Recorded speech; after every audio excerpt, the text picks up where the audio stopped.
From Romano Leadership, I'm Oscar Romano. This is Learn, Reflect, Lead. Leadership and DEIA development for mission-driven individuals and organizations. This episode is titled, Is It Because You're Not White? Tackling Perceived Bias. This episode is for you if you are a person of color who has dealt with perceived bias in the past. If you are a person of color who wants strategies on how to address perceived bias. Or if you are a person in power who wants to avoid projecting any perceived bias. Today, we're going to focus on how you can tackle perceived bias. Picture this. You didn't get a promotion, were turned down for a job, or were passed over by a potential client, even though you felt you were qualified. You've experienced situations that may not have been overtly racist, but still rub you the wrong way.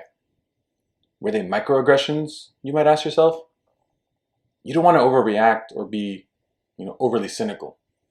Then when you look around at the people getting the promotions, the job offers, and clients, you see that they're all white. You can't help but think that there might be some bias involved and ask yourself, is it because I'm not white? Let's talk about bias triggers.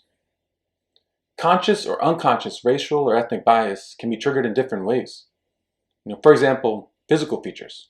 I'm talking about the color of your skin or facial structure, or speech characteristics like accents, language proficiency, and vocabulary. Then you have cultural characteristics like the way you dress or tattoos. There's an internal impact of perceived bias that we need to talk about. What can plague people of color is not knowing the truth behind the decisions being made behind the scenes. A while back, a friend told me about how they saw a need in their organization. They proposed a role to fill that need. They interviewed for that role, and they didn't get the role. Just because they didn't get the role doesn't mean that bias played a factor in the decision-making process. But the lack of feedback, that left the door open for bias to be a possibility in their mind. They were so frustrated about the whole process, and they nearly quit their job because of it. They believed that they met all the qualifications for the role that they proposed, and they didn't get any feedback to the contrary. From then on, my friend didn't trust the people who made that decision, and it was only a few years before they moved to another organization. The truth is that race or ethnicity can be a factor. So what signs might push you to wonder if your race or ethnicity is a factor? And what can those in power do to avoid these perceptions from playing out? I want you to put yourself in the frame of mind of somebody applying for a promotion or a new job.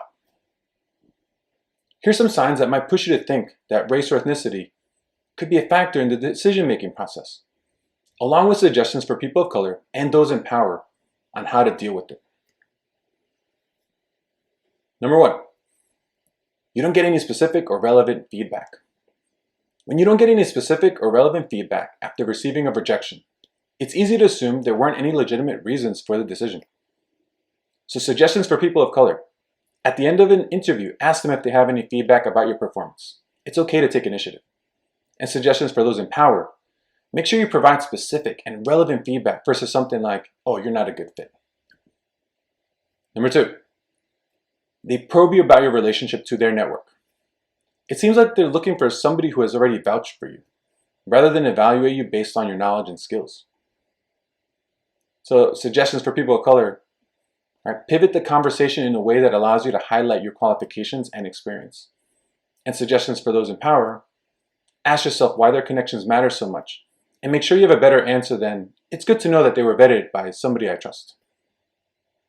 Number 3, they already seem aloof in your conversations with them. You're fully engaged anytime you have conversations with those in power, but it seems like there's always something else on their mind. They don't seem interested. Suggestions for people of color. Demonstrate your engagement in conversations by asking for their perspective or assistance on a specific topic. And suggestions for those in power. Remember that every interaction is an opportunity to build relationships, so fully engage in your conversations with others. Number 4, you haven't gotten feedback ahead of time. You didn't get any constructive feedback anytime prior to an interview for a promotion, leading you to think that you were doing everything right. Suggestions for people of color. Make a request to your manager that you dedicate some time during your check-ins to receive direct feedback on your performance. And suggestions for those in power, take time to learn about your staff's aspirations so you can consistently provide others with feedback on their progress towards their goals.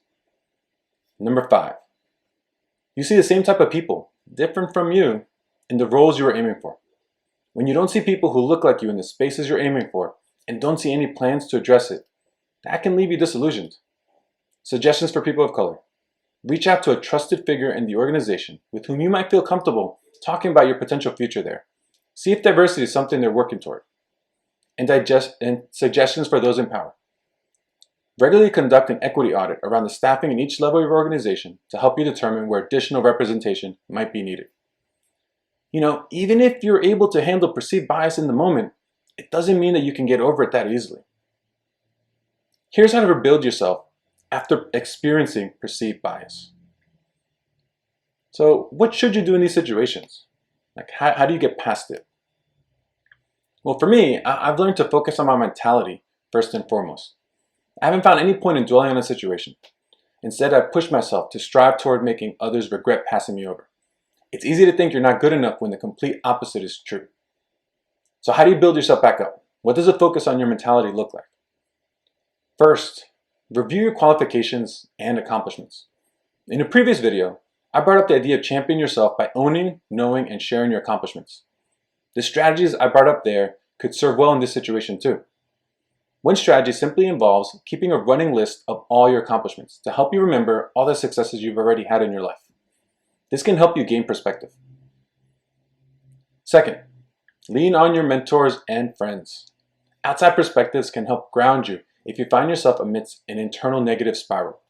It's important not to let yourself stay in your head too much. Recognize that you have a lot of people around you who care about you and can give you an honest takes on the situation. Third, lean into areas where your value is appreciated. True appreciation and recognition can do wonders to your self-image. So lean into that by spending time with people or in areas where your value is appreciated. This practice can help you remember the different ways that you provide value to others. And fourth, focus on getting results. It can be really hard to argue with data, so rack up as much data in your favor as you can. People won't have any legitimate arguments that they'll be able to make against you and your progression when there's a significant amount of data in your favor. Now it's time to commit. If you're a person of color, what actions will you take when experiencing perceived bias? What rebuilding strategy works for you?